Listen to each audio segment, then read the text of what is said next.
no, mejorando la alimentación ya lo tenemos todo, no. O no, con hacer deporte lo tenemos todo, no. ¿Alguien con sobrepeso es porque come demasiado? Este fin de semana me voy fuera, ¿pasa algo porque coma diferente, porque no haga ejercicio, porque me tome una copa de vino? Hablando esto que has dicho de que vivimos en el mundo de la imagen, etcétera, etcétera, los alimentos light, ¿qué opinas tú de los light, ceros, etcétera, etcétera? Bueno, pues ya que nos has quitado el microondas, el tema de las air fryers, freidoras sin aceite, freidoras de aire, que se están tan de moda, ¿esto cómo lo ves? Hola, buenas a todos, bienvenidos a este nuevo podcast. Hoy tenemos con nosotros a Ángel Pavón. Es un profesional que conozco, bueno, nos conocemos desde hace más de 20 años. Sí. El otro día lo comentábamos, que cuando yo, bueno, hacía poco que había empezado y ya te veía por la farmacia. Exacto. Él es terapeuta holístico integrativo, que es como él prefiere definirse. Ha especializado en naturopatía, medicina tradicional tibetana, medicina tradicional china, medicina ayurveda, homeopatía, homeosinetología, también experto en nutrición celular activa, nutrición deportiva, coach nutricional, entre muchas técnicas varias, si es que caben más. También aparte de todo esto, a mí me gustaría añadir que se mantiene actualizado, se mantiene muy al día. Nos hemos encontrado muchísimos seminarios, congresos, etcétera, y eso a mí pues, me da como un valor extra que demuestra la dedicación y la profesionalidad. Bienvenido, Ángel. Muchas gracias. Gracias por estar aquí, por compartir este rato y estos conocimientos con todos. Para situarnos un poco, ya para empezar, ¿cómo nace en ti esta percepción de salud un poco diferente a la convencional y cómo la conviertes en tu profesión? A ver, todo parte podemos decir, desde mi infancia o adolescencia, ¿vale? Más o menos. Desde muy pequeño yo he convivido pues con plantas medicinales, rodeado de un poquito de toda esta filosofía. Recuerdo de pequeño que siempre me gustaban el recoger la manzanilla, la tila y demás en el pueblo, además plantas que siempre estaban en el campo y en casa siempre estaban presentes. En casa de mis padres, en casa de mis abuelos, y de hecho yo de pequeño recuerdo que me gustaba tomar manzanilla, tomar todas las plantas que recogíamos y demás. Además de esto, siempre hemos tenido pues el médico de la familia, que era un doctor enamorado de las plantas medicinales, de la alimentación, de los animales, de todo. Y la verdad es que él era pediatra y recuerdo que al final, nos cuidaba, era para toda la familia, porque mis padres, mis abuelos, todos, era él el que nos llevaba y mira, estuvo activo hasta los 80 y pico años, estuvo activo en su consulta. Eso ya me motivó bastante porque toda la vida con él. Y luego siempre hemos tenido contacto o muy buenas amistades con los curanderos o sanadores que había entonces, que siempre tenían un remedio, una planta, siempre salías con una cataplasma, con una tierra, con tal. Entonces, todo eso me enganchó al mundo natural, me empezó a gustar muchísimo. En cuanto fui un poquito mayor, adolescencia, un poquito más, me interesaban mucho todas las revistas que veía que tenían que ver con todo ello. Cualquier libro enseguida me lo compraba.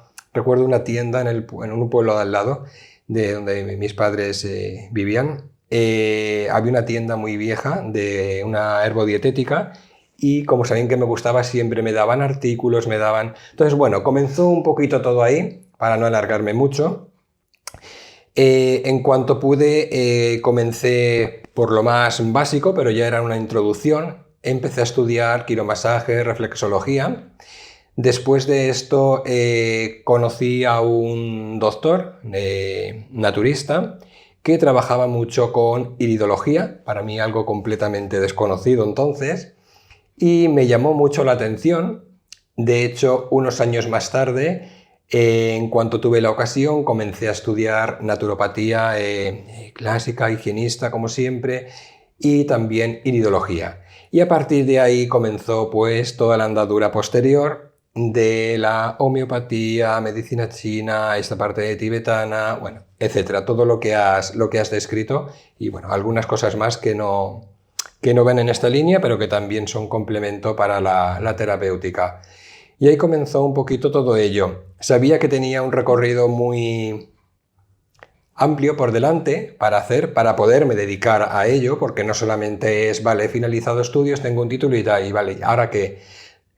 Pero ese recorrido con mucho esfuerzo y con mucha constancia lo fui haciendo y años más tarde, cuando lo consideré, pues empecé a dedicarme a ello y ahí sigo. Y aunque comencé trabajando de una determinada forma, evidentemente todo eso se ha ido modulando hasta el día de hoy, a través de los casi 25 años de experiencia profesional, pues todo ha ido cambiando. Es curioso, porque, claro, nosotros estamos hablando, yo qué sé, estamos hablando de la infancia, 30, 40 años atrás. Claro, el hecho de ya partir de esta base médica con una visión natural, ya es muy diferente a la infancia que hemos tenido todos. Porque yo, por ejemplo, y seguro que muchos, mis amigos, etcétera, etcétera, una cosa es tener pues esto, las infusiones en casa y otra ya es vivir la medicina de esta forma. Entonces ya juegas con ventaja. Sí, o sea, esto sí. Has salido un poco con ventaja en este sentido. A nivel de consulta, yo entiendo, claro, estamos hablando de 25 años, tendrás consultas de muchos tipos diferentes, pero ¿qué es lo que más te demandan a ti a nivel profesional? Mira, afortunadamente, como soy un gran defensor, que es lo que más, las personas lo que más me conocen es que me gusta mucho defender los estilos de vida saludables, entonces es mejorar el bienestar de las personas más que esa consulta, ¿qué hay para solucionar este problema, este dolor, esta molestia? Más que nada es consultas para mejorar el bienestar en general. Pero es cierto que dentro de esto hay una parte de personas que me consultan cómo prevenir, cómo mejorar su bienestar en su día a día sin tener ningún problema. Les ayudas, les enfocas cómo mejorar la alimentación, la importancia del deporte, del descanso, la gestión emocional, etc. Y hay otras personas que sí que es cierto que porque hay algún tipo de malestar y además de los tratamientos correspondientes que realicen, pues quieren también mejorar otros aspectos que les pueden ayudar. Entonces, los casos más habituales son problemas digestivos, que cada vez tenemos más en la sociedad por motivos varios, problemas de cansancio, de astenias, de estrés, y no precisamente las relacionadas con las estaciones. Y esto considero que es lo más habitual que se consulta. Sí. Y a veces también, aunque yo no me dedico a ello, a veces también se consulta bastante temas de peso, ¿vale? Porque estamos, digamos, sobreinformados, pero a su vez muy desinformados. Entonces también muchas veces es un tema que yo no trabajo, pero también se consulta bastante. Bueno, no trabajas, quizás no directamente, pero sí que exacto. Sí enseñas unas buenas pautas a enseñar a esa persona para nutrirse mejor, va a perder ese peso o va... Exactamente. Exacto. Sí, sí. Va a haber esa recomposición corporal en su cuerpo. Sí, sí. Me gusta mucho. Una de las cosas que has dicho me llama la atención positivamente y es que personas te consultan para mejorar su bienestar. Eso quiere decir que a nivel social quizá ya estamos empezando a ver un cambio de tendencia, una mayor responsabilidad individual de las personas que quieren estar mejor sin necesidad de estar enfermas para querer mejorar. Y esto es algo, bueno, a nosotros supongo que también por el tipo de farmacia que somos, es algo que llama la atención positivamente y ojalá se extienda más. Sí, es lo importante. Sobre todo considero que el ejemplo es muy importante. Porque a mí me encanta, por ejemplo, personas muy jóvenes que vienen, hijos de personas que ya llevan años viniendo conmigo, hijos de amistades, hijos de vecinos, y que una persona de 16, 18, 20 años se interese porque ven en sus padres cómo están Y también es cierto que, sobre todo pues, en el pueblo, vecinos y tal, a mí me ven, claro, la vitalidad que tengo, claro, corriendo, salgo a correr, a entrenar, tal, y claro, no paras y tienes más de 50 años ya. Y tienes mucha energía, entonces... Esa es una gran publicidad. Sí, se interesan precisamente por esto, pero sobre todo como ven esto a sus padres o a otros familiares que están bien precisamente con una serie de cuidados de mejorar la alimentación, hacer deporte, seguir una serie de consejos simplemente. Esto tú hablas siempre y nosotros también abogamos por un estilo de vida saludable. Pero claro, parece como algo pues, más intangible, ¿no? Todo el mundo, pues vale, queremos estar mejor, pero a veces no sabemos cómo hacerlo o no sabemos realmente qué significa. ¿Qué es realmente un estilo de vida saludable? ¿Y por qué eres tú tan fiel defensor? A ver, un estilo de vida saludable es evidentemente evitar todo aquello que nos puede perjudicar. Digamos que somos seres holísticos. Luego no solo nos va a afectar alimentación, no, mejorando la alimentación ya lo tenemos todo, no. O no, con hacer deporte lo tenemos todo, no. Esta definición un poquito de seres holísticos, claro, es que tenemos una parte física, una parte mental, una parte emocional, una parte energética, etc. Entonces, el defender este estilo de vida saludable, para mí lo integran, por un lado, la alimentación como base fundamental. Para mí representa como un 70% así, pero no porque el resto represente menos o sea menos importante. Una alimentación correcta, que después detallamos lo que es una alimentación correcta, practicar ejercicio físico y actividad física, ¿vale? Ejercicio físico es un entrenamiento organizado, programado, preparado por un profesional que se dedique a ello, más una actividad física. O sea, ¿tú diferencias el ejercicio físico de la actividad física? Sí, es muy diferente. Es decir, el ejercicio físico para mí es un entrenamiento.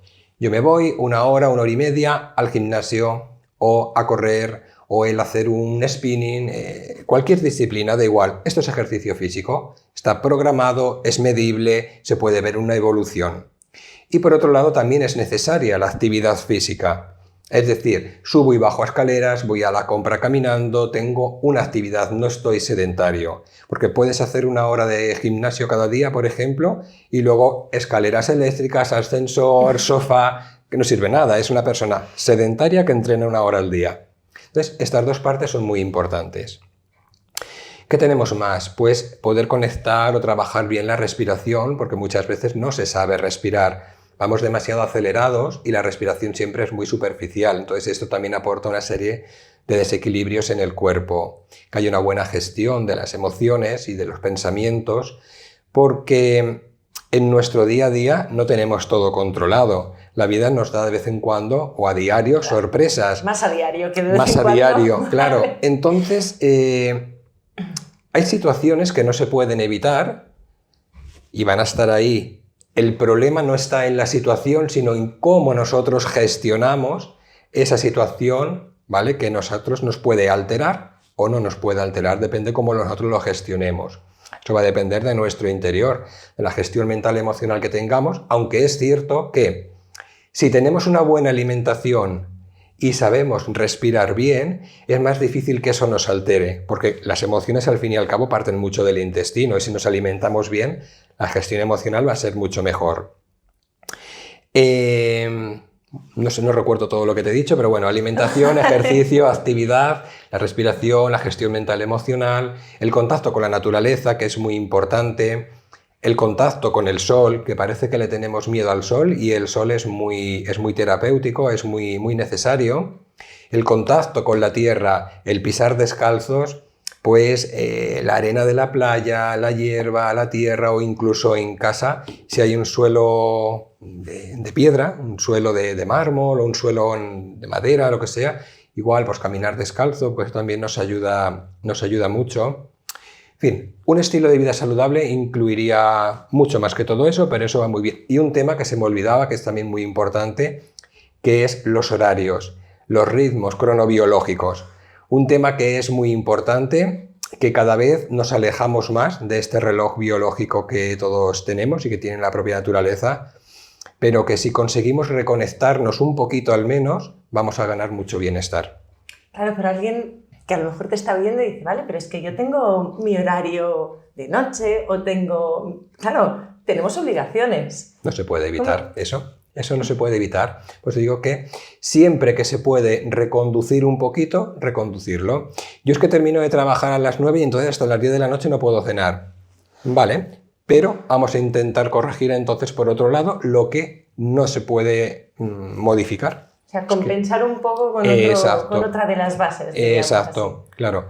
Llevar unos cuidados perfectos al 100% yo considero que no se puede. Entonces tenemos que ver todo lo que está en mi control y eso mejorarlo. Y lo que está fuera de mi control, pues llevarlo. ¿Para qué perder energía en algo que está fuera de mi control si no voy a poder hacer nada? Tengo que llevarlo y aceptarlo también, porque a veces queremos hacer las cosas tan bien que nos estresa más y eso tampoco es bueno, ¿no? El estrés tampoco es bueno, evidentemente, claro. Por eso es centrarse en esta parte que tú puedes controlar. Lo que está fuera de tu control, no. ¿Para qué? Para estresarte y perjudicarte más. No, es una... Claro, lo escuchas así, pero no es una filosofía de vida que, vamos, que yo creo que todos compraríamos a la de ya, pero supongo que cuesta hacer, y en los pacientes también lo verás, entonces cuesta hacer todos estos cambios internos, es mucha información. Bueno, cuesta bastante. Mucha información. Sí, el cambiar a todos nos cuesta porque tenemos patrones, claro, interiores desde pequeños. Lo que vamos absorbiendo, al final todo va quedando ahí grabado. Somos esponjas para absorber todo. Esto por un lado. Y romper esos patrones lleva tiempo. Lo que pasa es que hay que tener paciencia para ir haciendo esos cambios. A mí me ha ayudado mucho, por ejemplo, la meditación. Me gusta mucho la meditación. Llevo practicando meditación pues como unos 30 años o algo más.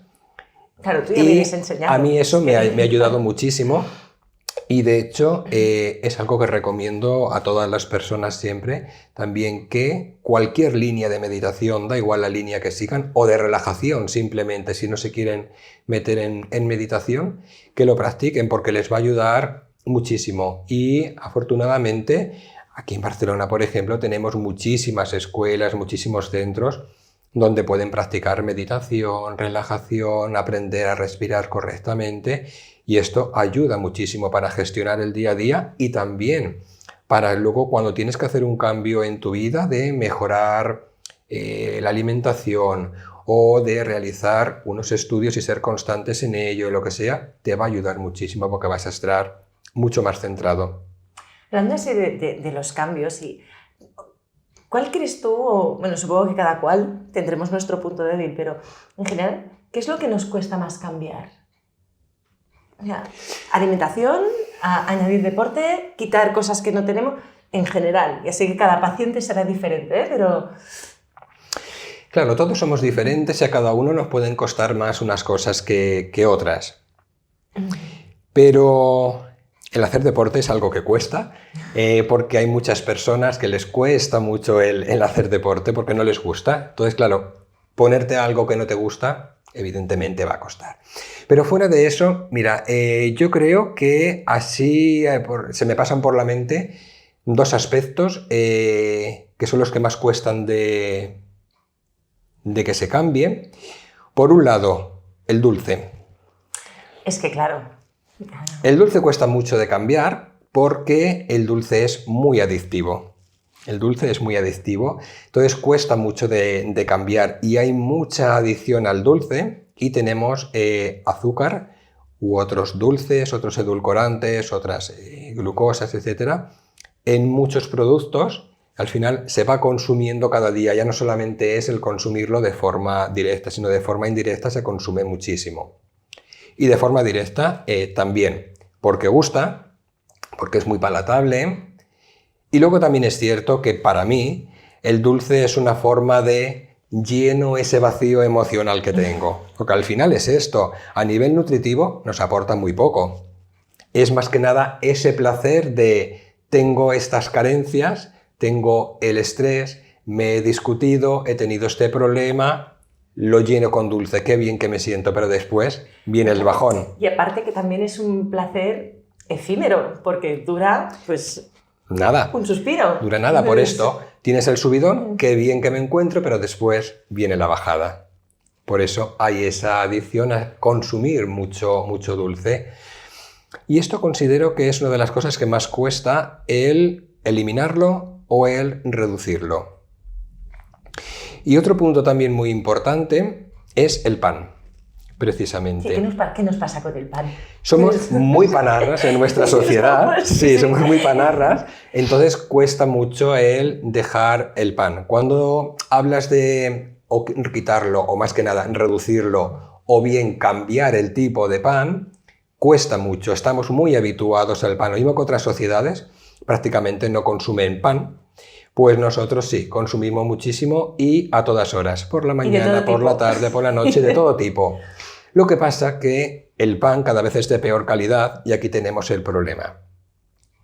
Porque si me dices, consumo un pan, por ejemplo, un pan integral de verdad, que tiene unas largas fermentaciones, que son de cereales de variedades antiguas, o tal, perfecto. Pues tampoco hay ningún problema, con moderación, y hay que saber cuándo sí y cuándo no, pero perfecto.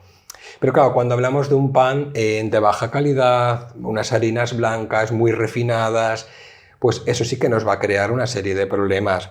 Entonces es algo que cuesta mucho de cambiar. Y precisamente creo que las personas que menos deberían de consumirlo, sobre todo cuando hay problemas digestivos y demás, porque daña muchísimo, ya no vamos a hablar solamente del gluten, que es de lo que más se habla, sino en general de las harinas blancas y tal, pues afectan bastante porque crean una inflamación en el intestino y si ya tienes un problema de base va a potenciar mucho más. Entonces ese es el segundo elemento que cuesta mucho. Creo que son los dos que más. Dulces y el pan, las harinas blancas especialmente. Claro, te toca, supongo que en una primera consulta cuando explicas esto, te toca ser el malo de la película, claro, casi, porque claro. vas contra todo, y que nos lo sabemos, pero vas contra algo que parece como natural en nosotros mismos y que hemos vivido siempre. Sí. Entonces, al final todos lo sabemos lo que necesitamos. Otra cosa es ponernos, claro, pero todos sabemos lo que necesitamos, pero cuesta mucho el hacer el cambio y cuesta mucho más estabilizarlo. Sí. El mantener. Exacto. Sí. Y hay un tercer elemento, mira, que se me ocurre ahora, que también cuesta mucho, que es el cocinar. Porque llevar una alimentación saludable no es decir, voy a comprarme cualquier cosa y me lo tomo y ya está, sino que eso también implica un trabajo en la cocina. Y cada vez nos cuesta más cocinar, el dedicarle tiempo a la cocina. Y es un gran problema porque, puedes comprar todo hecho, todo elaborado, pero no va a ser lo mismo. Y es un elemento muy importante a tener en cuenta a la hora de cuidarnos. ¿Hay que dedicarle tiempo? Sí. Yo afortunadamente tengo la ventaja de que me gusta la cocina y el fin de semana sobre todo yo en casa cocino. Pero hay que invertir tiempo. Pero es un tiempo agradecido porque es un tiempo que estás invirtiendo en tu salud. Hay que ver cómo se enfoca. A mí me pasa, yo lo reconozco, a mí no me gusta y me estresa mucho cocinar. Me pone muy nerviosa. Fórmulas las que quieras, pero cocinar no me gusta. Entonces pienso, vale, ¿qué haces con una paciente como yo? Que no le gusta o que se estresa cocinando. Bueno, siempre hay opciones. Es ver hasta dónde cada persona puede llegar. Y no pasa nada, pero hay opciones. Puedes hacer un cambio de un 100%, de un 90%, de un 80%, de un 60%, de un 50%. Al final tienes que adaptarte. No solamente porque no te guste la cocina, sino por tus horarios, por tu trabajo, por un montón de situaciones personales, familiares. Vale, puedes llegar solamente a cumplir un 50% de lo que necesitas en cuanto a mejorar la alimentación, un poquito más de actividad física, un poquito de cocinar, el regular un poquito los horarios, pues un 50%, mejor eso que nada. O sea, entiendo que eres tolerante con los pacientes. Mira, considero que siempre es importante en la vida ser flexibles, es muy importante porque la rigidez no nos lleva a nada, al contrario, nos lleva a crear más problemas. Entonces hay que ser flexibles en todo, nosotros con nosotros mismos y a la hora de intentar, pues, ayudar a otra persona, pues lo mismo, tienes que ser flexible. ¿No llegas hasta aquí? Pues hasta aquí, no pasa nada. Siempre va a haber una mejoría. Poco a poco. Claro, sí, sí. Y si consigues estabilizar ese poquito, seguro que luego das un paso más. Es ir subiendo esa escalera hasta que consigues llegar arriba. Si quieres subir toda la escalera, saltando de 3 en 3 o de 4 en 4, los peldaños, no vas a llegar nunca arriba, te vas a cansar. Sin embargo, si vas poquito a poco, sí que puedes conseguir grandes cambios. No, es trabajo por tu parte, entiendo, también de paciencia. Tiene que ser muy gratificante ver estas evoluciones en los pacientes, sobre todo en esos que ya pues, o ponen problemas desde un principio o que ya incluso se ven o incapaces, ¿no? Pues tiene que ser chulo. Sí, sí. Un poquito es negociar. No, mira, es que esto no lo puedo dejar porque me gusta mucho comerme esta galleta después de la cena, por ejemplo. Bueno, no pasa nada, pero vamos a compensar por aquí. ¿Vale? Hacemos esto, pero quitamos esto. Hacemos esto y quitamos esto. No quiero ir al gimnasio, no pasa nada. Pero cada día intenta, si vives en un cuarto, pues cada día sube y baja la escalera en lugar de coger el ascensor. Entonces, es ir negociando un poquito. También. Sí, sí, sí, y no pasa nada. Has hablado de alimentación correcta. ¿Qué es exactamente la alimentación correcta personalizada? Vale. Tenemos que diferenciar diferentes tipos de alimentación. Muchas veces pensamos que comemos bien y es posible que haya muchas personas que coman bien, es cierto, pero no tenemos que confundir el comer bien, que sería una alimentación limpia, ¿vale? Pues evitar ultraprocesados o reducir el consumo, pues, de azúcares o de fritos o de productos cárnicos o etcétera, sería comer bien dentro de que estoy comiendo limpio. Una alimentación correcta, para mí, según yo la practico, en mí, tal cual la explico a los demás, es una alimentación basada solo en los alimentos que a cada persona nos benefician, evitando todo aquello que nos puede perjudicar por el estado en que cada persona se encuentre, ¿vale? Pues, para que me puedas entender, una persona, por ejemplo, con un problema de riñón, por ejemplo, ¿vale? Pues reduce pues, las espinacas, la remolacha, etcétera, ¿vale? ¿Serían unos alimentos saludables? Sí, pero no son beneficiosos para esta persona. Esto por un lado. Dentro de una alimentación también correcta, tenemos que ver no solamente las calorías de cada alimento o de cada comida, que es lo que más suele verse, sino que es mucho más importante, digamos, la capacidad o, ¿cómo decirte?, el potencial nutritivo que tiene un alimento. Es mucho más importante los nutrientes que nos va a aportar ese alimento que las calorías.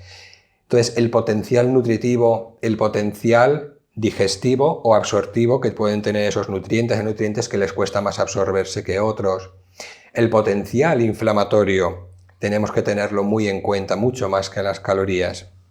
Luego también la combinación de diferentes alimentos, cómo al combinar diferentes alimentos se potencia esos nutrientes o ese bienestar que vamos a obtener, o todo lo contrario, ¿vale? Nos puede perjudicar. Lo mismo de esos alimentos de forma aislada son favorables y al unirlos nos pueden crear o una mala digestión o una pesadez o una dificultad de absorción a nivel nutricional.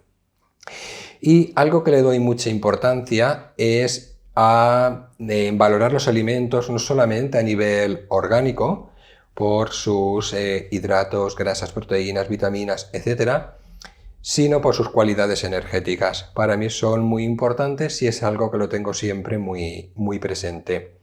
Entonces, al final, la alimentación correcta es aportar a cada persona en cada momento aquello que le es más favorable. Nuestro cuerpo va cambiando constantemente al ritmo de las estaciones, entonces también en cada estación nuestro cuerpo necesita más un tipo de ingredientes o de alimentos que de otros, un estilo de cocinado diferente en una estación o en otra. Todo eso se tiene también en cuenta. No es igual un alimento si se consume por la mañana o si se consume por la noche.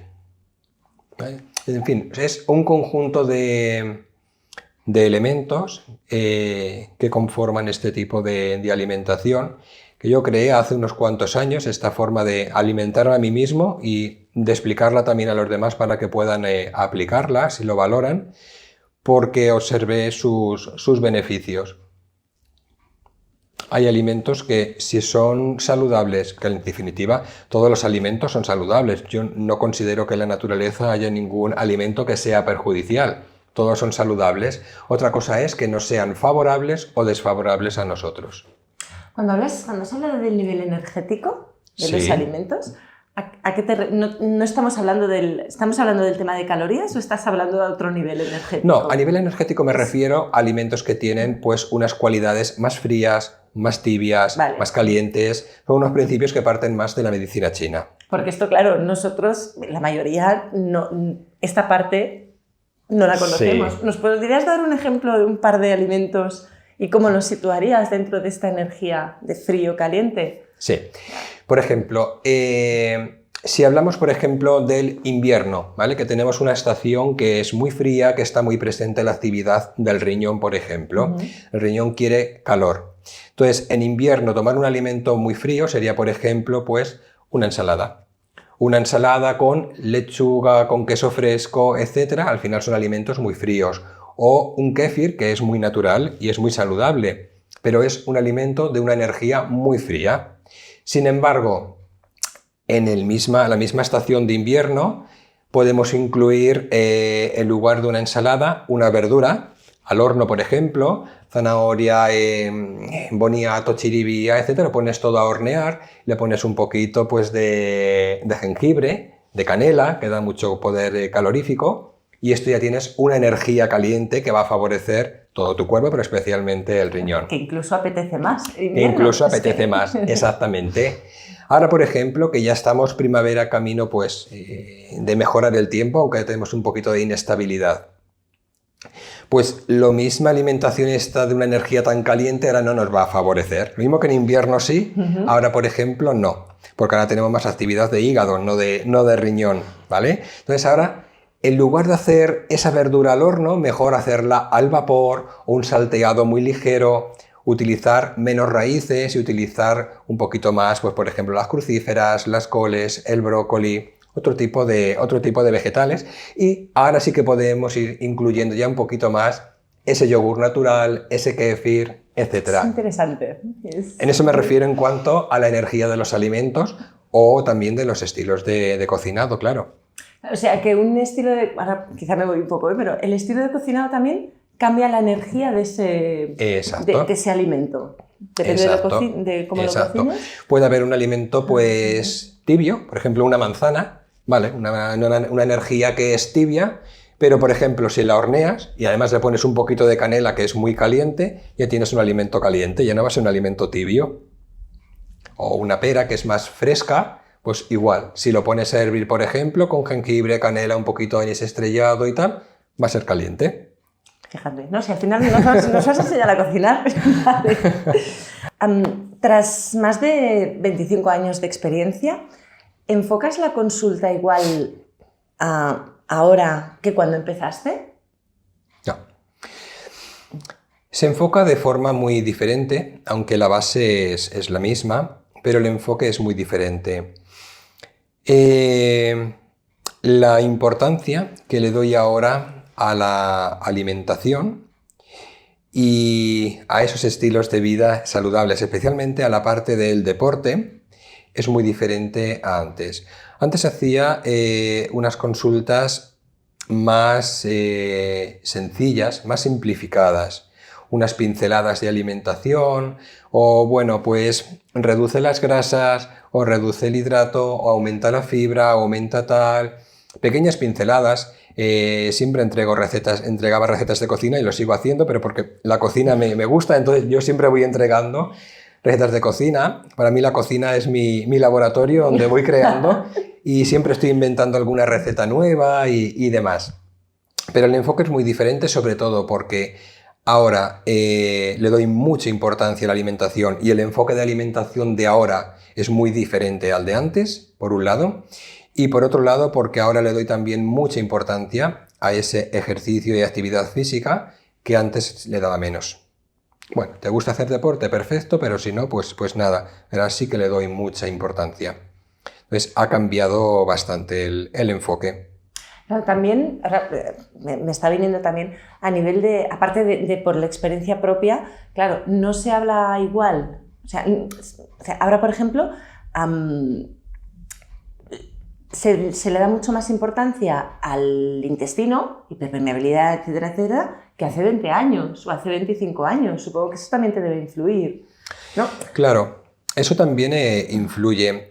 Tenemos que tener en cuenta que, bueno, antes, la forma de trabajar de antes, en consulta, a ver cómo te lo explico, no le daba la importancia a la alimentación que le doy ahora por diferentes motivos. Por un lado, porque a nivel digestivo no había los problemas que tenemos ahora, porque ahora todo inflama, todo produce un dolor, todo tiene una intolerancia y demás. Quiere decirse que los alimentos que teníamos hace 20, 25, 30 años eran muy diferentes a los alimentos de ahora, y lo mismo por eso que sucede que haya más potencial inflamatorio con todas las consecuencias. Por otro lado, también vivimos en una sociedad con bastante estrés, cosa que hace 20, 25, 30 años no estaba. Eso también genera un potencial inflamatorio, y donde más se acusa siempre todo ello es a nivel digestivo, incluido el estrés. Entonces ahí el enfoque evidentemente ya es diferente de antes a ahora.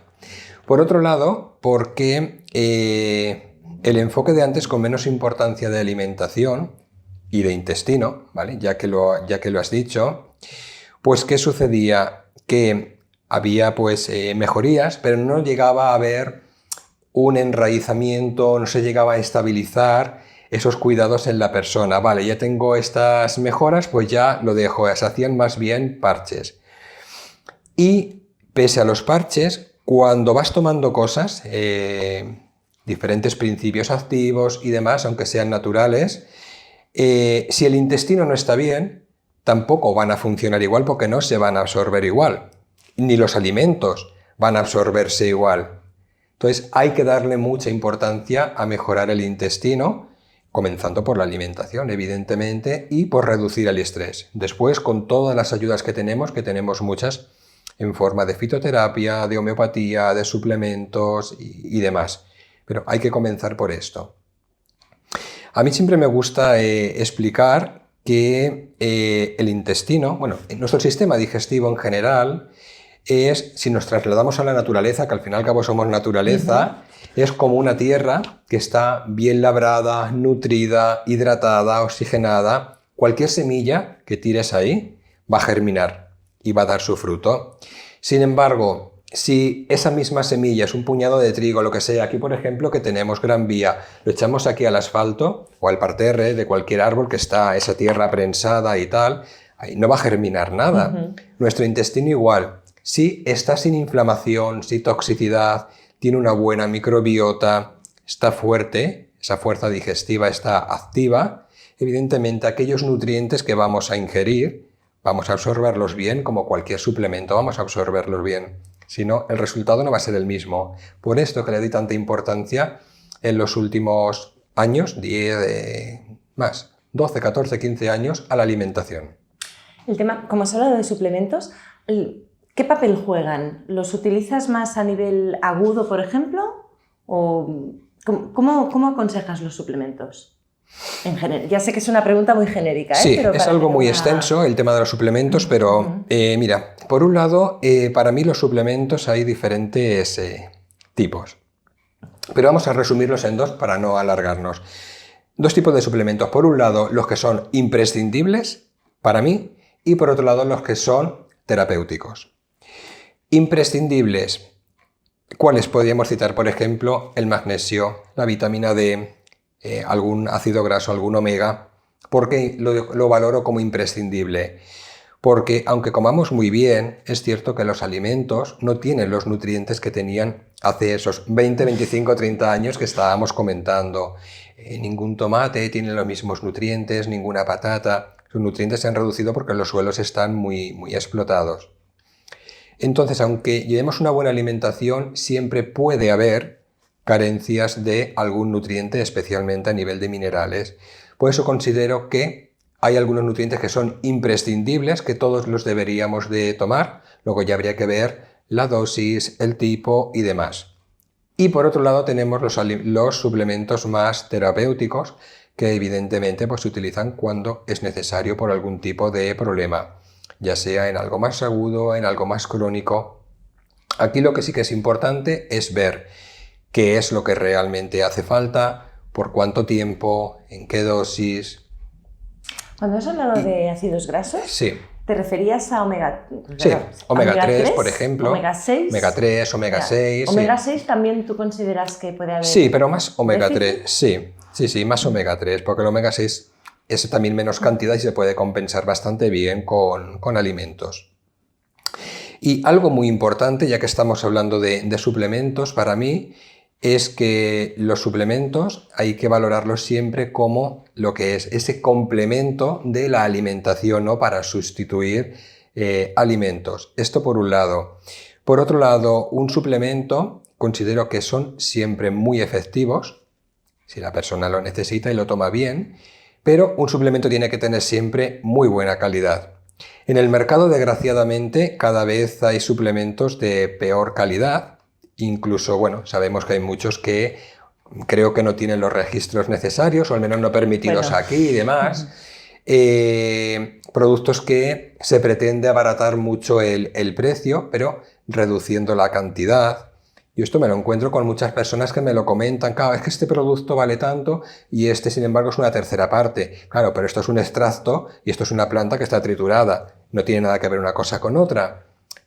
En fin, estas cosas hay que tenerlas muy en cuenta. Si utilizas un suplemento de calidad, que te dé garantías, en la dosis adecuada y lo tomas correctamente, evidentemente te va a dar resultado. Si utilizas un suplemento de baja calidad, pues es fácil que no te dé ningún resultado y digas, los suplementos no sirven para nada. No, lo que te has tomado posiblemente no, pero si buscas uno de calidad, posiblemente que sí. No, esto está bien que lo digas porque nosotros también en la farmacia nos encontramos. Claro. Ya no digamos más barato, más caro, pero a veces te preguntan, ¿no? Pues, ¿por qué esta planta o este complemento o este omega vale este precio y tienes que defender pues esta misma tesis, ¿no? Claro. Tienes que mirar las concentraciones, o bueno, pero es que este me pone uno al día y este me pone, ya, pero es que tenemos que mirar para qué lo necesita o para qué se lo han prescrito, para qué se lo quiere tomar. Claro. No es igual un suplemento para complementar la alimentación. Un omega, dices, no, es que a mí no me gusta el pescado azul. Bueno, pues vamos a tomar una perla de omega y vamos complementando, que un suplemento que se utiliza para un tipo de problema que hay que corregir. Ahora posiblemente falta más dosis. En cuanto que has nombrado la vitamina D, ¿tú eres de los que creen que en general a todos nos falta vitamina D? Bueno, en un principio sí. En un principio sí. Si no es a todos, pues a casi todos nos falta vitamina D porque de hecho, hay muchas analíticas que la vitamina D está siempre baja y hay que suplementarla o con un suplemento natural o bien a nivel de los facultativos pues que recomiendan el fármaco que corresponda. Pero en general todos estamos bajos de vitamina D. ¿Por qué? En realidad yo no lo sé a ciencia cierta porque se supone que es por las protecciones solares, las que llevan películas químicas y tal, que pueden dificultar. Se supone que también es por una carencia de magnesio, que hablábamos antes, que dificulta la absorción de la vitamina D. Bueno, puede haber varios motivos, pero el caso es que esa ayuda extra, es una vitamina D que es natural, que hay muchas afortunadamente en el mercado. Tomas un par de gotitas cada mañana y te compensas. Y eso no tiene que restar que tomemos cada día un poquito el sol. Bueno, eso que también es depende importante. de dónde vivamos, depende de los horarios. Y depende de los horarios, sí, pero bueno, nosotros vivimos en una zona que afortunadamente siempre tenemos sol y dices, mira, pues en lugar de ir en metro voy a ir caminando 10 minutos, 15 minutos y con que te dé un poquito también en la cara, en las manos, en los brazos, también ya lo tienes. Y así haces un poco de actividad física. Y haces un poco de actividad física. Ejercicio. Exactamente. Vale. Exacto. Muy interesante todo. Si te parece, vamos a aprovechar toda esta experiencia que tienes, ¿no? Hay muchos mitos tópicos, cosas que incluso a nivel profesional nos encontramos a veces contradicciones. Me lo he apuntado porque hice como una lista para que no me deje ninguno. Entonces es más que nada saber tu opinión y a ver cómo lo ves. Empezamos. Es como un test. Sin problema. ¿Hay que comer 5 veces al día? A ver, el tema de las comidas todo depende de cada persona. No vamos a decir que sea positivo ni que sea negativo, es que depende de cada persona. Si tenemos una persona, desde mi punto de vista, pues que tiene poco apetito, que come muy poquito, que me dice, no, es que yo con esto poquito ya tengo bastante, es que no me cae más comida, pues es mejor que haga esas 5 comidas, por ejemplo, al día, para poder cubrir todas sus necesidades nutricionales, porque si no, si hace, por ejemplo, 3 comidas al día comiendo tan poquito, lo mismo no las cubre. Entonces, en esos casos, por ejemplo, o en otros parecidos, sí. Una persona que no tenga esa necesidad, porque tenga bastante apetito, coma bien y tal, pues no hay necesidad de comer 5 veces al día. Con hacer tu desayuno, comida y cena, tienes bastante y aprovechas para dar también descanso digestivo, que también le va a ir muy bien a nuestro sistema digestivo. Pero en los casos que se come muy poquito, aunque no des ese descanso digestivo, es bueno para poder cubrir todos los nutrientes que necesitas. Entonces, claro, depende de cada persona, depende de cada caso. Un poco ligado, ¿el desayuno es la comida más importante? El desayuno es una comida más del día. Puede ser el desayuno, puede ser la comida, puede ser la cena. Para mí es una comida más. Es cierto, para mí el desayuno es muy importante. Yo soy muy defensor del desayuno, pese a que a día de hoy está muy de moda no desayunar o tomar cualquier cosa ligera y ya está. Yo soy muy defensor del desayuno. Yo soy de buen apetito, me gusta comer, disfruto cocinando, disfruto comiendo. Entonces defiendo el desayuno, pero siempre y cuando sea evidentemente un desayuno saludable, es decir, un desayuno nutritivo, un desayuno que vaya a aportar a nuestro organismo bienestar, ¿vale? Un desayuno compuesto pues por unos buenos hidratos, por un poquito de grasa que también nos va bien a nivel cerebral, que nos dé energía, un poquitín de proteína que por la mañana tampoco necesitamos mucho. Un desayuno nutritivo que nos dé energía, que nos aporte bienestar, que también saque a nuestro cuerpo del ayuno nocturno, que lo hidrate también, no solamente que lo nutra. Para mí es muy importante el desayuno, pero no es el más importante del día. No. Igual de importante es el desayuno, la comida que la cena. Ahora se habla mucho de tipos de dietas, dieta cetogénica, dieta baja en carbohidratos, etcétera, etcétera, ayuno intermitente. Si me salto una comida, ¿estoy haciendo ayuno intermitente? Si te saltas una comida al día, estás haciendo un ayuno puntual de X horas. Ayuno intermitente siempre hay que verlo como la ingesta de las comidas que hagas al día, ya sean 2 comidas, ya sean 3, ya sean las ingestas que hagas al día, agruparlas en unas horas determinadas. Por ejemplo, lo más habitual es, hago todas mis ingestas, ya sean 2 o 3, en un periodo de 8 horas y ayuno 16 horas. Es decir, en esas 16 horas no voy a ingerir nada que cree una reacción digestiva. Podré tomar agua, podré tomar una infusión, podré tomar un café solo, pero nada que provoque una reacción digestiva. Es decir, voy a hacer un descanso digestivo. Para mí, en realidad, un ayuno intermitente, a mí me gusta más llamarlo descanso digestivo, porque realmente es esto lo que se está haciendo. Pero saltarte una comida no es un ayuno intermitente, es un ayuno puntual, ¿vale? El tema del descanso digestivo, como tú lo llamas, ¿qué ventajas puede tener? Bueno, puede tener bastantes ventajas porque al final cuando no hacemos o un ayuno puntual, pero sobre todo no hacemos este tipo de ayunos intermitentes, hay muchas personas que están constantemente comiendo durante todo el día porque es el desayuno, pero una hora después me apetece una pasta, después una fruta, después pico no sé qué. Al final va sobrecargando el cuerpo y nunca termina de hacer ese descanso.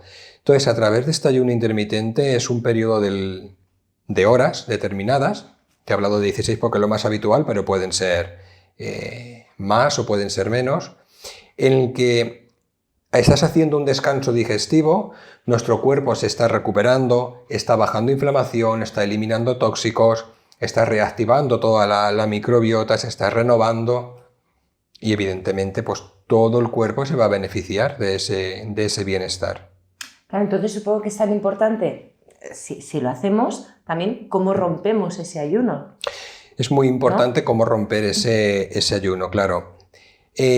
Cuando hacemos un ayuno intermitente o un ayuno determinado, el que sea, llamémoslo como queramos, evidentemente no es estar con el reloj, vale, ya llevo 16 horas, ya empiezo a comer. Venga. Y me tomo el bocadillo. Claro, vamos a ir poquito a poco, pues podemos empezar con una infusión, podemos empezar con una fruta, podemos empezar con algo un poquito más suave o con un yogur natural, por ejemplo, o un poquito de yogur si no es un yogur entero, y después ya hacer el desayuno correspondiente, es decir, ir poquito a poco y en cantidades pues correctas, no es estoy sin comer muchas horas y después me doy el atracón, ¿vale? Claro, es que las informaciones que llegan, claro, depende de dónde busques, hay información muy buena, pero llega, es lo que tú decías antes, hay demasiada información y a veces también, depende de dónde miras en redes sociales y así, te encuentras verdaderas barbaridades.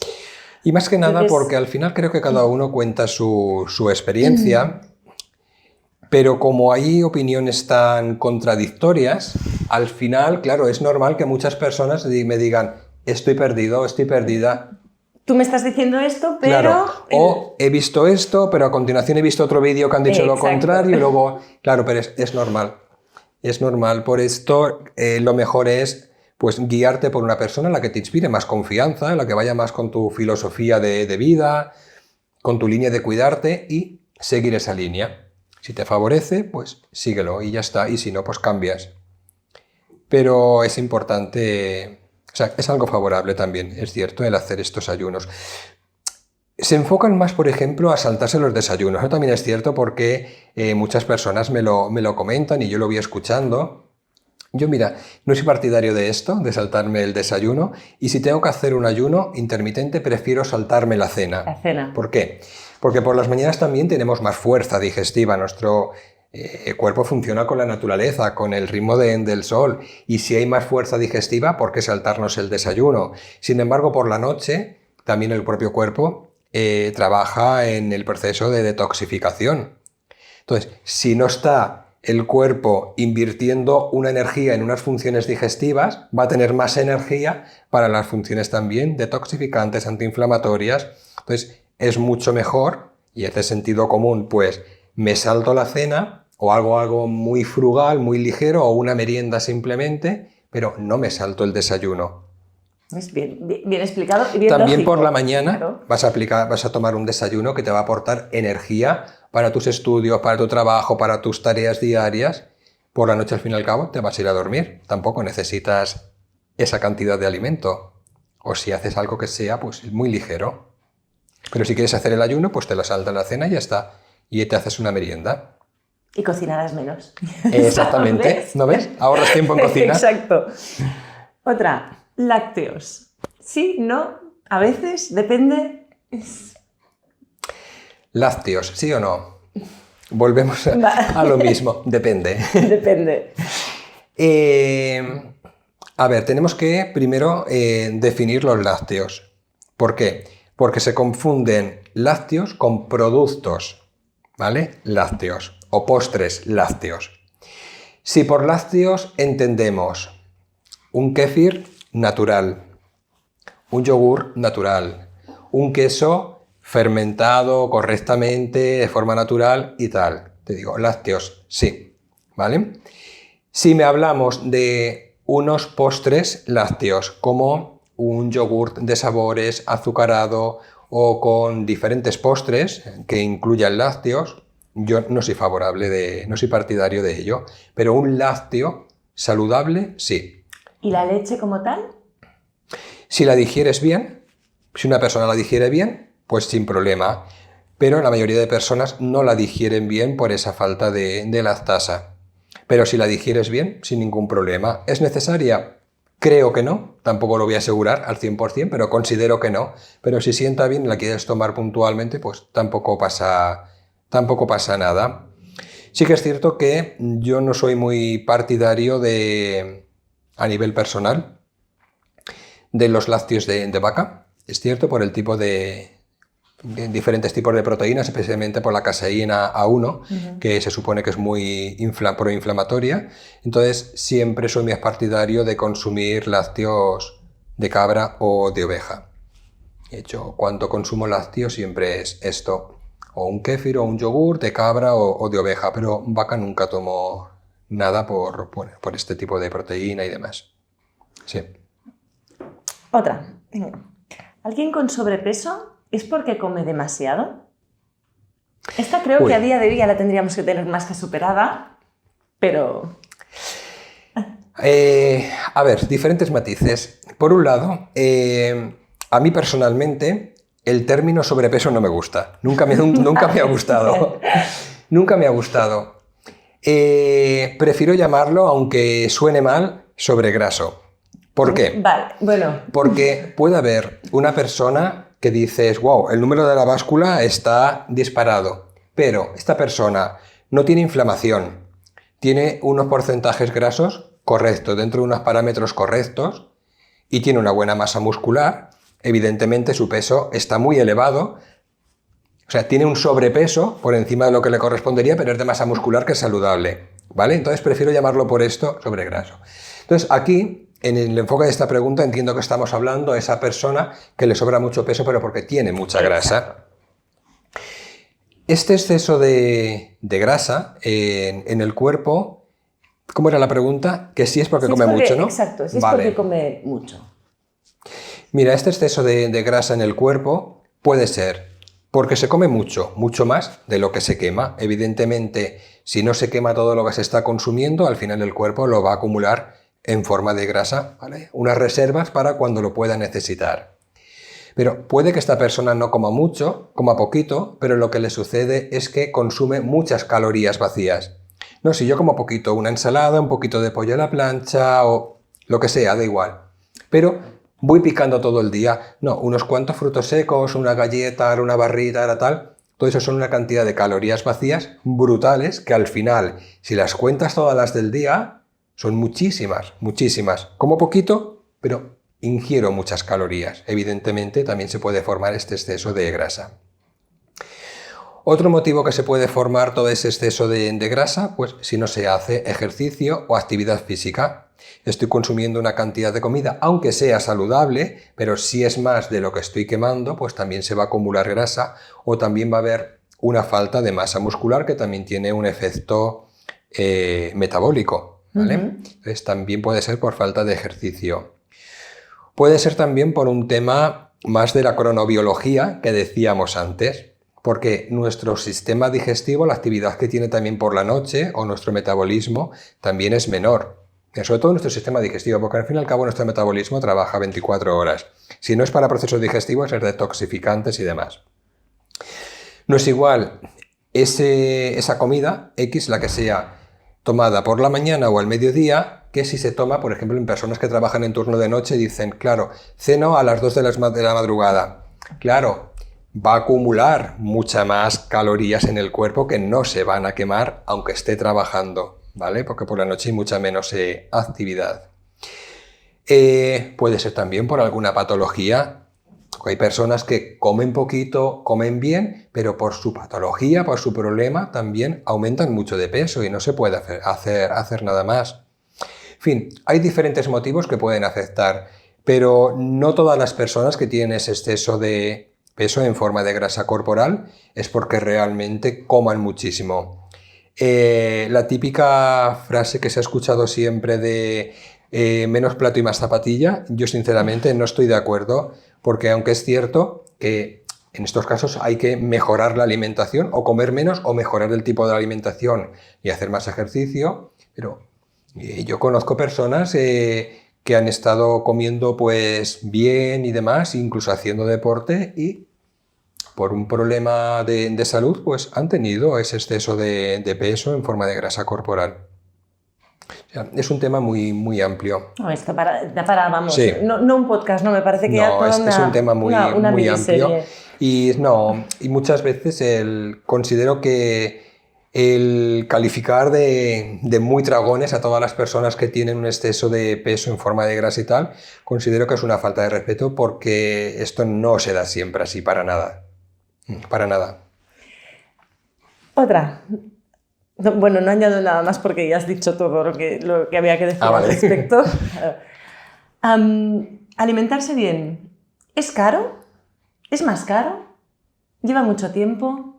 ¿Cómo se gestiona esto? A ver, esto es también muy, muy relativo. Si alimentarnos bien, o sea, si nuestra alimentación saludable la queremos basar en alimentos de moda, alimentos exóticos o alimentos que ya te den todo preparado, es caro. No vamos a decir que no, es caro. Si alimentarnos bien lo basamos en alimentos saludables, es decir, legumbres, semillas, cereales en grano integrales, verduras, frutas, carnes, lácteos, no es caro. Puede costar un poquito más que una alimentación más convencional, es decir, una alimentación no ecológica, por ejemplo, y demás. Cuesta un poquito más. Pero es cierto que cuando consumes alimentos integrales o un pan, en lugar de consumir un pan blanco, utilizas un pan integral, bien fermentado y tal. Al final vas a comer menos cantidad también, porque son alimentos que sacian más. Vas a comer menos cantidad, luego puede costar un poquito más, pero si comes un poco menos porque te sacian antes, claro. Entonces, la alimentación es más cara si la quieres basar en esto, en alimentos de moda, en alimentos exóticos y en productos que ya te den todo preparado. Si te lo elaboras tú con alimentos básicos, no es más caro. No es más caro. Y en cuanto al tiempo, no sé a qué te refieres. Me refiero al tema de, claro, hay que cocinar, hay que dedicarle más tiempo a la cocina que en Vale. una... Cuando sí queremos llevar una mejor alimentación, hay que dedicarle un poquito más de tiempo a la cocina. Lo que pasa que no es tanto tiempo realmente. La cocina lo que requiere es organización. Más que dedicarle mucho tiempo, organización. ¿Por qué? Porque tú te puedes pasar a la cocina y, por ejemplo, voy a hervir un arroz integral, que es el que cuesta mucho de hervir, cuesta pues más tiempo. Un arroz normal te lo puedes hacer en 15 minutos y un arroz integral va a necesitar de 30 a 40 minutos para hervirlo. Pero voy a hervir para 3 días. Entonces ya tienes ahí la base de 3 comidas. No tienes que hervir cada día el arroz. Si hierves legumbre, pues vas a hacer lo mismo. O no todas las verduras, pero algunas verduras también puedes servir para varios días. O voy a hacer una olla de caldo y tengo ahí para diferentes días y además voy a congelar que luego tengo que sacar. Es decir, si te pones en la cocina y te organizas bien, ¿tienes que dedicarle un tiempo? Sí, pero no tanto como el que imaginamos. Si queremos hacer todo cada día y no nos sabemos organizar en la cocina por el motivo que sea, pues sí, va a llevar mucho tiempo, pero claro, va a ser un tiempo no productivo. Hay que tratar de aprovechar bien el tiempo en la cocina. Claro, mientras que tienes en un fuego una cosa, en otro tienes otra, en otro tienes otra. Al final, yo en casa, un sábado por la mañana, en una mañana tengo hecho mucho de casi toda la semana. Al final luego es ir terminando cosas. Esto me tendré que poner. Y cuando trabajas todo el día, es la forma de hacerlo para comer bien. Sí, porque si no es... Bueno, claro, con los horarios que tenemos... Bueno, que luego siempre hay cosas que tienes que ir terminando, es cierto, pero la base la tienes hecha. Esto tendremos que hacer uno especial para esto, yo creo. Mira, vosotros un especial también opináis lo mismo. Un especial de cocina. Un especial de cocina, de cómo organizarse en la cocina. Ahí está. Porque creo que la idea la tenemos, pero nos falta llevarla a la práctica por eso. Nos pondremos. Otra, ¿un vegano puede conseguir el aporte proteico completo? Sí, sin ningún problema. Porque ahí también hay controversia, hay personas profesionales incluso que dicen que la proteína vegetal no tiene la misma calidad. Entonces, a ver, se puede conseguir la misma cantidad de proteína con una alimentación vegetariana, vegana, sí que es cierto que se puede conseguir, pero hay que llevar una alimentación muy bien estudiada. El improvisar un plato con más legumbre con tal, que es lo más habitual, no es suficiente. Hay que estudiar muy bien las necesidades que tiene cada persona, depende si hace deporte, si no y demás. Pero se puede conseguir la cantidad que necesita. De hecho, conozco deportistas que son veganos y no tienen ningún problema. Pero hay que estudiar muy bien este tipo de alimentación. ¿El tipo de proteína vegetal o animal es igual? No. Hay que ser realistas y no es lo mismo. No es igual de biodisponible, no se absorbe igual la proteína animal que la proteína vegetal. Esto hay que tenerlo claro. ¿Pero que se pueden conseguir las cantidades necesarias? Sí, esto sí. A nivel de una persona vegana, aparte del tema del aporte proteico, que es de lo que más se habla, ¿hay alguna cosa que tú consideres, que tengamos que tener en cuenta? Mira, siempre se habla de las proteínas y de la B12. Es de todo lo que se habla a nivel de veganismo. Sí. Entonces, no sé si... Sí. Claro, aquí también tendríamos el tema de los omegas, había que tenerlos en cuenta. En este caso, pues unos omegas veganos que también se pueden extraer de las algas y que funcionan muy bien. Mira, el principal problema que considero que... o el principal error que cometen las personas veganas, más allá de no sé si llego a las suficientes proteínas, a los suficientes ácidos grasos, es que consumen muchos hidratos refinados, consumen muchas harinas, muchos azúcares, mucho dulce. Y esto es lo que yo veo más destacable en las personas veganas, más en que si me falta proteína o no. Casi todas las personas veganas tienen un exceso de harinas y de azúcares, de dulces en general. ¿Y crees que es por falta de, ¿cómo lo digo?, de variedad o imaginación, digámoslo así, o es porque realmente necesitan ese aporte? Claro. Yo creo que porque... Bueno, o porque no saben realmente cómo llevar la porque faltan el conocimiento, ¿no?, necesario para buscar el equilibrio en todos los nutrientes que el cuerpo necesita. Entonces se va un poquito pues improvisando, respetando siempre el no consumo de animal y el que sea una alimentación más o menos saludable, pero claro, hay muchas carencias. Por un lado, por nutrientes que no se consumen y por otro lado porque otros están en exceso y evidentemente este exceso de estas harinas dulces y tal, que es lo más habitual, que al menos que yo veo, están generando además una inflamación digestiva. Volvemos a lo mismo.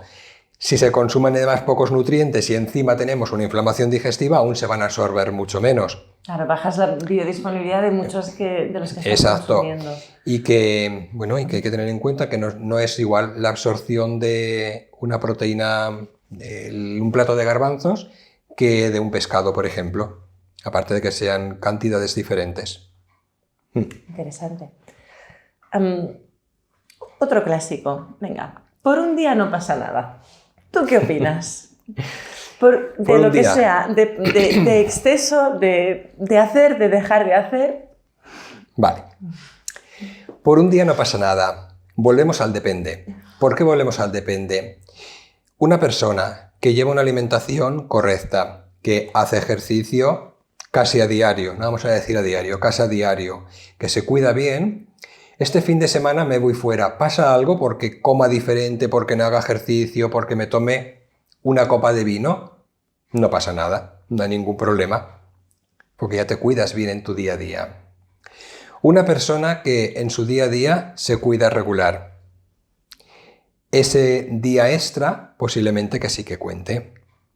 Una persona que tenga un problema de salud, que tenga que llevar un patrón dietético, una serie de cuidados, por ese día extra sí que puede pasar.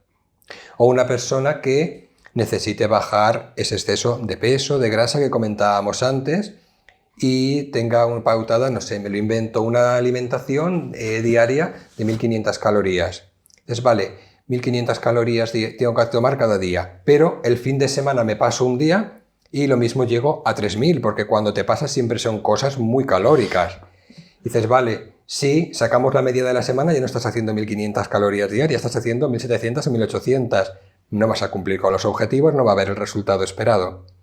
Entonces, ¿por un día pasa algo? Una persona que se cuidan muy bien en su día a día, alimentación, deporte y demás, no pasa nada. En otros casos, pues sí que cuenta. Otra que ya has nombrado antes, hablando del pan, de lo panarras que somos. El gluten, ¿tan malo es? Mira, el gluten no deja de ser una proteína que si parte de un cereal no mutado, correcto, lo consumes en grano más que en harina, al final no tiene por qué pasar nada, siempre y cuando la persona no tenga ningún problema que le pueda perjudicar. ¿Dónde tenemos el problema del gluten? Que el gluten básicamente que se consume es de panes que hablábamos antes, mutados, cereales modernos, mutaciones que se han hecho, harinas blancas, refinadas. Entonces, claro, todo esto sí que es cierto que puede generar una inflamación y de hecho la genera. Y aquí tenemos el gran problema. Entonces, el gluten en una persona que no tiene ningún problema con el gluten, no pasa nada, es decir, que no tiene una celiaquía, que no tiene una intolerancia, que no tiene inflamación en su cuerpo, que no hay un problema digestivo que vaya a verse dificultado. Ningún problema si el gluten es saludable. Yo soy poco partidario de las harinas, es cierto, aunque sean integrales ecológicas, pero sí que soy muy partidario del consumo de granos, porque considero que son muy buenos y que son muy nutritivos y que nos aportan una energía muy, muy buena. Otra frase que yo creo que todos hemos oído, incluso en la farmacia lo hemos escuchado, incluso pues, a lo mejor de gente que queremos, y a mí personalmente me duele un poco, ¿no? Y es, lo que tengo es crónico, no tiene cura, no puedo hacer nada. ¿Tú ante esto qué dices? Mira, yo considero que siempre se puede hacer. En todas las personas siempre se las puede ayudar y todas las personas pueden obtener siempre un beneficio. Es cierto que hay problemas de salud, hay patologías que lo mismo están cronificadas y que no pueden erradicarse y que se tiene que convivir con ello. Pero convivir con ello no quiere decir que no se pueda hacer nada, porque mejorar la calidad de vida siempre se puede mejorar. Siempre. Por ello, la importancia que le doy a llevar un estilo de vida saludable, porque siempre va a mejorarte tu bienestar, tu día a día, a nivel físico, el enfoque que vas a tener, cómo vas a gestionar tu problema, va a ser siempre muy bueno. Entonces, siempre se puede ayudar a las personas, de la forma que sea. Si no es de una forma, es de otra. O sea, que estoy pensando, en gran parte de la sociedad vive con inflamación, vive con dolor y parece que solo dependan de la medicación que les dan y no ven la importancia, o quizá han tirado la toalla, de las ventajas que les puede aportar la alimentación. Esto es uno de los de mis cruces. Esto Sí, es un tema muy importante, claro, a tener en cuenta porque, por un lado, cuando una persona necesita una medicación, evidentemente, si su facultativo ha determinado que lo necesita, evidentemente debe de tomar esa medicación. No vamos a decir que no haya que tomarla, hay que tomarla. Pero eso no quita de que puedas llevar también una mejor alimentación, que hagas un poquito de ejercicio, que descanses más, que te cuides mejor, porque es que nos va a ayudar. Incluso es posible que esos cuidados de llevar un estilo de vida más saludable favorezcan que te haga más efecto esa medicación que te han recetado. Bueno, vas a bajar la al igual que los suplementos, te van a hacer mucho más efecto si llevas una mejor alimentación o si descansas más, por ejemplo. Entonces siempre se puede hacer. Otro clásico, huevos y colesterol. Uy, los huevos. Los huevos. Los huevos es otro tema también complejo porque tienen muy mala prensa. Algo que me cuesta mucho. Yo soy bastante pro huevos, pero siempre y cuando, es cierto, sean saludables, no cualquier huevo. Para esto hay unas numeraciones en los huevos, desde el huevo ecológico, el huevo de la gallina, pues en semilibertad, en jaula, tal, que ahora mismo no recuerdo todas las numeraciones. Entonces, siempre un huevo ecológico considero que va a ser saludable, sea como sea. O sea, sea la persona que sea. Luego, el tema del huevo, más que en sí en el propio alimento, está en cómo cocines ese huevo. Aquí tenemos el tema.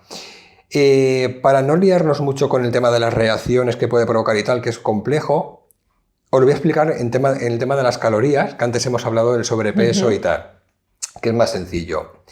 El huevo engorda, o en el colesterol, es lo mismo. Engorda el huevo, son 70 calorías, 60, 70, 75, más o menos, depende del tamaño del huevo. No es nada, realmente, porque si te tomas 2-3 galletas ya pasas de las 100 calorías, ¿vale? El huevo no va a tener una función proinflamatoria en el cuerpo, salvo que tengas una alergia al huevo o una intolerancia. Sin embargo, esas galletas sí. Pero si tú desayunas un huevo o 2 por la mañana, es una barbaridad, todos los días no comas huevo, pero si todas las mañanas tomas 3 o 4 galletas, no pasa nada, es lo más porque normal. está normalizado. Entonces, esas 70 calorías del huevo, si tú lo hierves, haces pasado por agua, lo haces cocido, siguen siendo 70 calorías.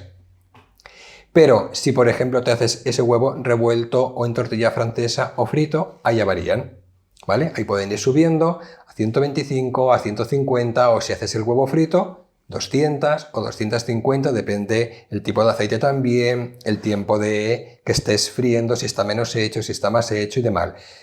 Entonces, esas 70 se triplican.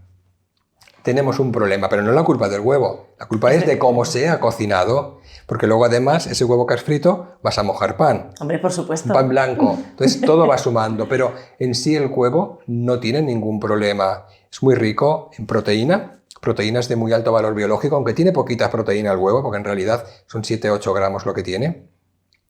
Pero es una proteína de muy alto valor biológico, tiene muchos ácidos grasos, tiene muchas vitaminas, fosfolípidos, colina para el cerebro, por eso a mí me gusta mucho por la mañana, porque es un nutriente muy bueno para el cerebro. O sea, pues considero que es muy saludable. O sea, ¿huevo diario? ¿Tú eres partidario de un huevo diario? Sí. Mira, hace muchos años, yo siempre me ha gustado, es cierto, bastante, pero hace muchísimos años una profesional, recuerdo que la escuché en una conferencia y ella defendía mucho que comía cada mañana un huevo. Y eso que le ayudaba mucho. Y yo pensé, pues mira, como me gusta a mí tomar cada mañana también yo un huevo en el desayuno, esto lo empecé a hacer hace muchísimos años, no recuerdo, pero muchísimos años, y lo sigo haciendo.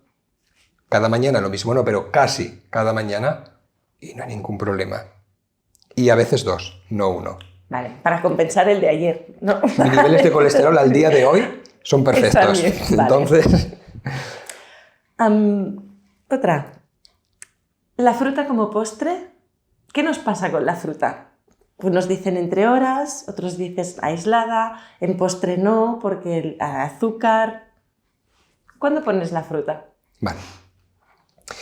Mira, la fruta muy rica en diferentes vitaminas, minerales, pero es cierto que son azúcares, hay que tenerlo en cuenta. Y que estos azúcares, si se juntan con alimentos, pueden dificultar el proceso digestivo. Pueden crear una inflamación, pueden dificultar la digestión, puede haber pesadez, puede haber mala absorción de nutrientes. Entonces, la fruta no la tomes, lo más habitual, no la tomes después de la comida porque perjudica, tómala antes. Vale. Si la tomas antes de la comida, te va a perjudicar igual que si la tomas después de la comida de postre. Porque al final en el estómago, todo lo que comes al final se junta en el estómago. Entonces da igual tomarla al empezar a comer que al finalizar. No va a ser favorable. ¿Cuál es el mejor momento para tomar la fruta? Pues siempre fuera de comidas. O a media mañana, o a media tarde, o en ayunas. Es lo más favorable. ¿Tú recomiendas o hay alguna fruta, por ejemplo, que a ti no te guste mucho? Por el índice glucémico o lo que sea. Mira, todas las frutas considero que son saludables si se consumen de forma correcta y con moderación. Evidentemente, si voy a tomar algo de fruta, por ejemplo, por la tarde, y ya no voy a tener actividad, no voy a hacer deporte, no voy a hacer nada, pues es mejor tomar unos frutos rojos, por ejemplo, que el índice glucémico, el azúcar que tienen es mucho menor por la tarde. Si voy a tomarla en ayunas y dices, vale, es que voy a tomar algo de fruta y después me voy a ir a entrenar, voy a salir a correr, voy a hacer cosas, pues tómate otro que tenga un mayor índice glucémico, no hay ningún problema. Vale, pues toma un plátano, por ejemplo. Depende, si se va a hacer después actividad física o si no. Pero la fruta en cualquier caso siempre fuera de alimentos. Siguiendo más o menos esta pregunta, ¿los carbohidratos por la noche? ¿Sí? ¿No? ¿Nunca? ¿Pocos? Ya sé qué te parece, pero... Los carbohidratos, vale. Es otro de los mitos que están siempre ahí. Y por un lado que sí, por otro lado que no. Y es lo que crea la confusión. Los carbohidratos se dice que por la noche no, porque está el falso mito de que los carbohidratos por la noche engordan, porque al final todo lo llevamos al mismo terreno, porque vivimos una sociedad de imagen y todo lo llevamos al mismo terreno. Un carbohidrato te va a engordar o no lo mismo por la noche que por la mañana. No hay ningún problema. Entonces, un carbohidrato, si es rápido, azúcares, harinas blancas, etc., si vas a tomarlo y después vas a hacer actividad física, vas a entrenar, vas a tener movimiento, una persona que tenga un trabajo muy físico, muy fuerte, o se va a ir al gimnasio y demás, da igual que lo tomes por la mañana, por la tarde o por la noche. Si después va a haber actividad física que queme ese hidrato rápido, que va a pasar rápidamente a la sangre. Si hablamos de un hidrato lento, que va cayendo poquito a poco al torrente sanguíneo, como va cayendo poquito a poco, lo va a ir quemando. Si cae todo de golpe, no va a quemarlo. Pero da igual que sea por la mañana que por la noche. Por la noche no puedo tomar hidrato porque me engorda, entonces me lo tomo en el desayuno. Pero si desayunas y es una persona, por ejemplo, pues jubilada, que está en casa, que se sienta a ver la televisión y no hace nada, le va a engordar igual por la mañana. De oficina. Exactamente. ¿No? Estás sentado, pues va a ser lo mismo. Y es más, considero que un poquito de hidrato por la noche, en grano, yo siempre soy partidario del grano, es favorable. Al menos a mí siempre me gusta tomar por la noche para acompañar la cena siempre un poquito o de sarraceno, o de mijo, o de quinoa, o de un arroz integral. Y considero que es favorable. Bueno, estamos Entonces, analizando muchos tenemos mitos, que tener, claro, tenemos siempre que diferenciar, no meter siempre el hidrato en el mismo saco, porque llegamos a lo que ha ocurrido actualmente, y llevamos unos años con una carbofobia terrible, bueno, claro. terrible. Sí, Entonces no podemos meter todo en el mismo saco. Por un lado tenemos que diferenciar el hidrato complejo del hidrato simple, es decir, el integral, un grano de una harina blanca refinada, y más cuando se mezcla con azúcares, grasas y tal. Esto por un lado. Y luego tenemos que ver dentro de esto quién lo va a consumir. ¿Y qué va a hacer después? Bueno, claro, sí, por esto. ¿Quién lo va a consumir? Claro. Por eso, claro, ¿qué va a hacer después? ¿Va a tener actividad para quemarlo? ¿No va a tener actividad? Porque al fin y al cabo el hidrato es para generar energía, para hacer algo. Aparte del aporte que pueda tener de minerales y demás. Hablando esto que has dicho de que vivimos en el mundo de la imagen, etcétera, etcétera, los alimentos light. ¿Qué opinas tú de los light, ceros, etcétera, etcétera? Mira, aquí vamos a volver a lo que te he comentado antes de que no me gustaba el término de sobrepeso. Entonces aquí volvemos a lo mismo. Para mí son productos light, no alimentos light, aunque se les llama también así, porque los alimentos es lo que nos da la naturaleza. Y la naturaleza no te da un alimento incompleto, ¿vale? Son alimentos siempre completos.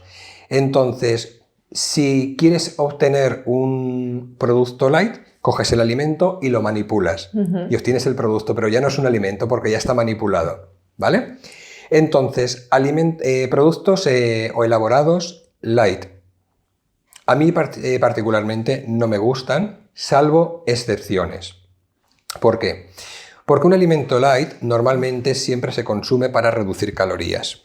Es lo más habitual, volviendo también a lo de antes, por el tema de la imagen, del peso. Los alimentos light, que son bajos en grasa, ¿qué sucede? Hay que darles palatabilidad. ¿Cómo se les da palatabilidad? Aumentando el azúcar o edulcorantes varios, saborizantes o sustancias que te puedan compensar esa grasa que se le ha restado al alimento, porque si no queda algo que no es agradable al paladar.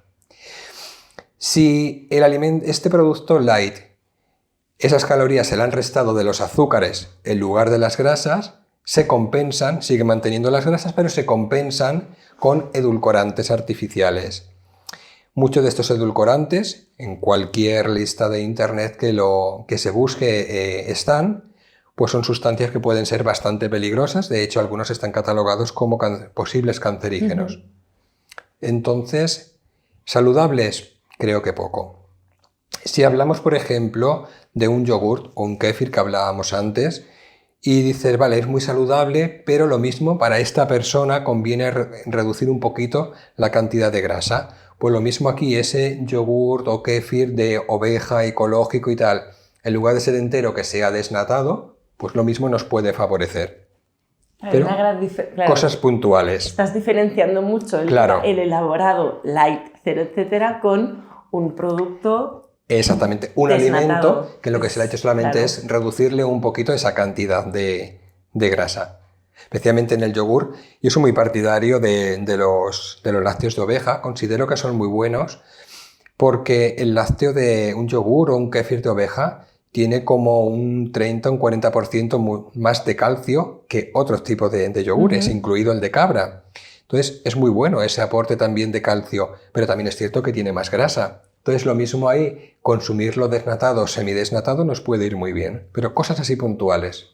Es curioso, esto me lo apunto porque me parece muy, muy interesante. Ahora estamos aquí, la dieta, se habla mucho de la dieta mediterránea. ¿La dieta mediterránea es la mejor? A ver, yo no sé si decir que es la mejor, no puedo asegurarlo porque hay muchas dietas que son realmente muy, muy saludables. Pero es cierto que la dieta mediterránea bien practicada es una dieta muy saludable. No sé si la mejor, pero es muy saludable. Posiblemente que la mejor, pero no lo sé. Otra cosa quizás es distinguir si una cosa es, o sea, si es lo mismo la dieta mediterránea que la dieta que llevamos los que vivimos aquí. Exacto. Que es diferente. La dieta mediterránea sí está basada en frutas, verduras, pescados, lácteos, legumbres, cereales, semillas. Evidentemente es una dieta muy saludable y todo eso bien cocinado, evidentemente. Si esta dieta mediterránea basamos en harinas, no ya en cereales en grano. Si la basamos en productos elaborados de las legumbres, ya no me tomo unos garbanzos o unas lentejas, sino que tomo un paté, por ejemplo, que ya está elaborado. Si en lugar de tomar un pescado para hacerlo al vapor, a la plancha, al horno, no lo tomo porque venden unas barritas, ¿vale? Que están rebozadas. Entonces, depende. Si la basamos en los alimentos tal cual nos da la naturaleza, nuestros, alimentos de temporada, también, que es muy importante, porque siempre se ha defendido la dieta mediterránea precisamente porque siempre se ha llevado así. Esto es lo que hay esta temporada y esto es lo que consumo. Lo que pasa es que ahora tenemos todos los alimentos de todas las estaciones en los súper todo el año. Entonces, esto puede que no sea tan favorable. Pero si se practica correctamente, sí. Si no es la más saludable, una de las más saludables. Ahora solo falta ponerla en práctica. Exactamente, aplicarla correctamente. Otra pregunta. ¿Microondas? Microondas, ¿Sí o no? Vale. Volviendo, mira, antes de retomar el tema del microondas, retomando lo de la alimentación mediterránea, es muy importante lo que hablábamos antes también de las estaciones, que os decía alimentos calientes, alimentos fríos. Al fin y al cabo, la naturaleza nos da siempre en cada estación lo que necesita nuestro cuerpo. Y si en una estación de forma natural, no cultivado de forma artificial, la naturaleza no te ofrece ya un alimento, es porque realmente no lo necesitas. Yo creo que también, aparte de que la naturaleza nos lo da, es que quizás si nos escucháramos un poco más, porque a ti ya te apetece un tipo de alimento diferente. Exacto. Entonces, en verano, por ejemplo, te alimenten, pues eso, cosas más frescas, con más agua. En invierno te apetecen cosas más calientes, más... Exacto. Claro. Lo que nos falta también quizá es ver lo que la naturaleza nos da y también escucharnos a nosotros lo que realmente nos apetece. Claro, porque vamos demasiado acelerados. Tenemos que bajar el ritmo para realmente observarnos, tomar conciencia y escucharnos de un lo poco que y somos, caso. de lo que hay, Claro. de lo que pensamos, de lo que sentimos, de lo que estamos haciendo, porque muchas veces no se es consciente de ello. Vamos en piloto automático. Total. Sí, sí. ¿Microondas? Microondas. Yo soy muy defensor de la cocina tradicional. Siempre lo defenderé, la cocina tradicional. Y entonces el microondas nunca lo he tenido y nunca he cocinado en el microondas.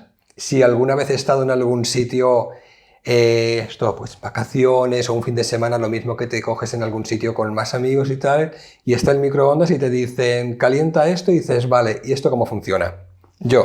¿Vale? Yo soy igual. Porque no ha habido nunca y no habrá nunca microondas en casa.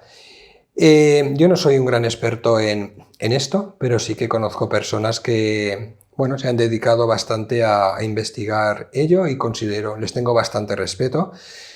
Y en principio el microondas no es favorable.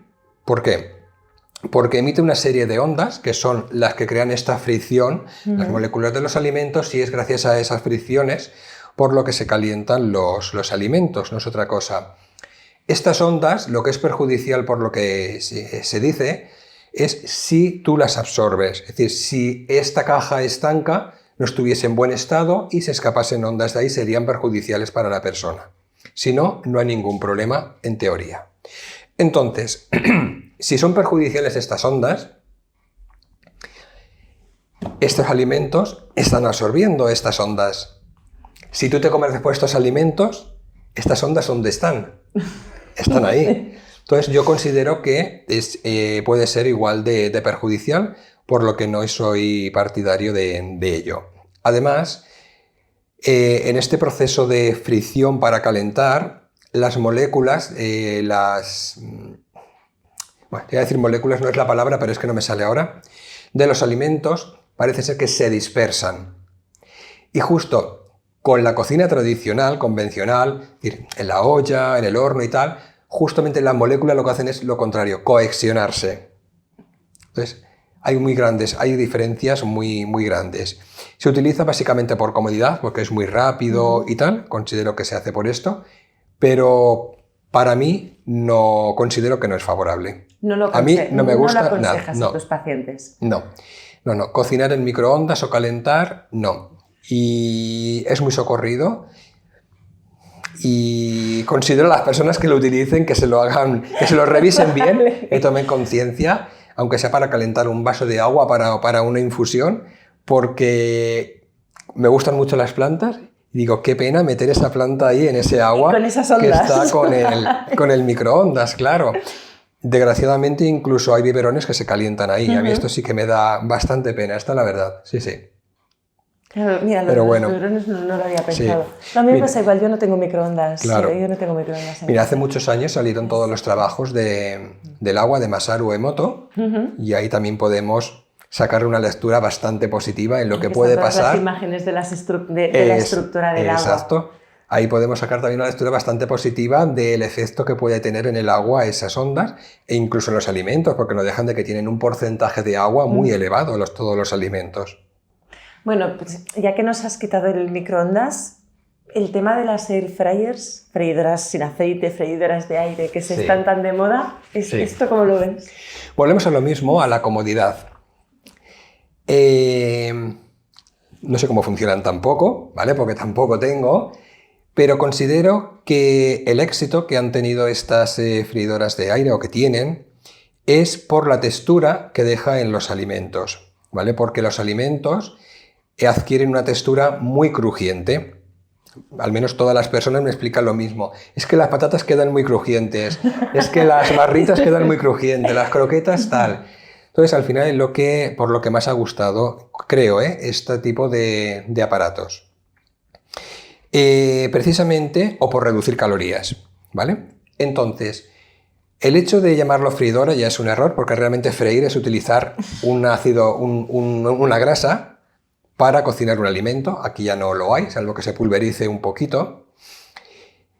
Y al freír lo que sucede es, por un lado, que tienes las calorías de la fritura, las calorías del aceite. Recordemos que la grasa tiene 9 calorías, entonces es una cantidad importante. Y por otro lado, que en el proceso de freír se producen una serie de moléculas que son unas acrilamidas que son tóxicas. Esto con la freidora de aire no lo tenemos. Reducimos calorías puesto que no tenemos el aceite y reducimos gran parte de de estas sustancias, de estas acrilamidas. Pero en las freidoras de aire, pese a que no tenemos estas calorías, esas reacciones de Maillard que se producen, que se conocen, que es ese crujiente, ese color dorado que sucede, eso sigue estando.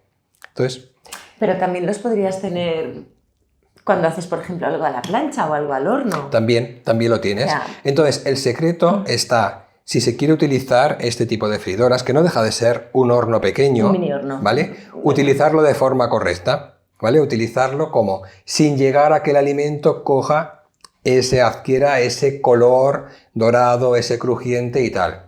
Pero es cierto, lo mismo en el tostador, si pones la rebanada del pan, no dejes que llegue a coger ese color que puede ser perjudicial, o en el horno, o en la barbacoa, o en la plancha.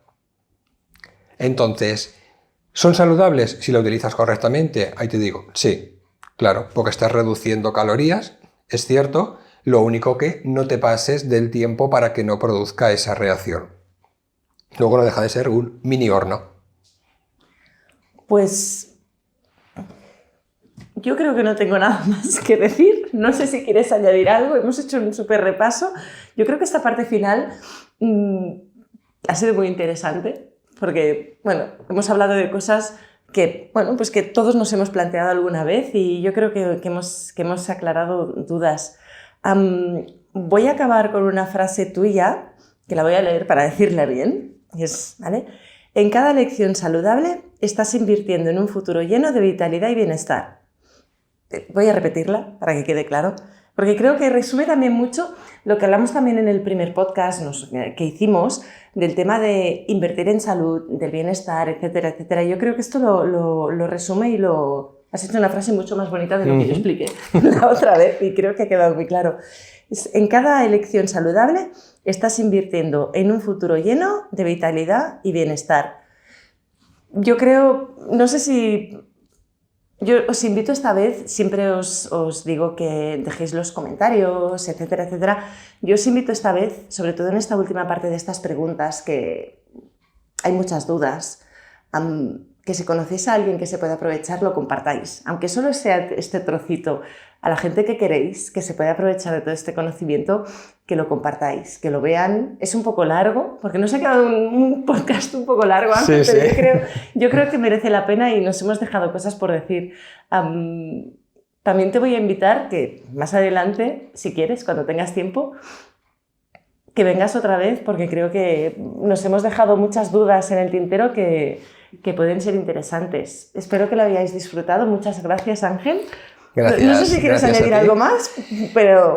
En un principio considero que hemos explicado bastantes cosas, siempre dejando claro que hablamos de estilos de vida saludable, que en ningún momento todo lo que hemos explicado es para tratar nada, porque para esto están los facultativos, esto hay que tenerlo en cuenta, que es para mejorar el bienestar de las personas, para prevenir, para vivir, creo que mejor, con mayor bienestar, con más felicidad.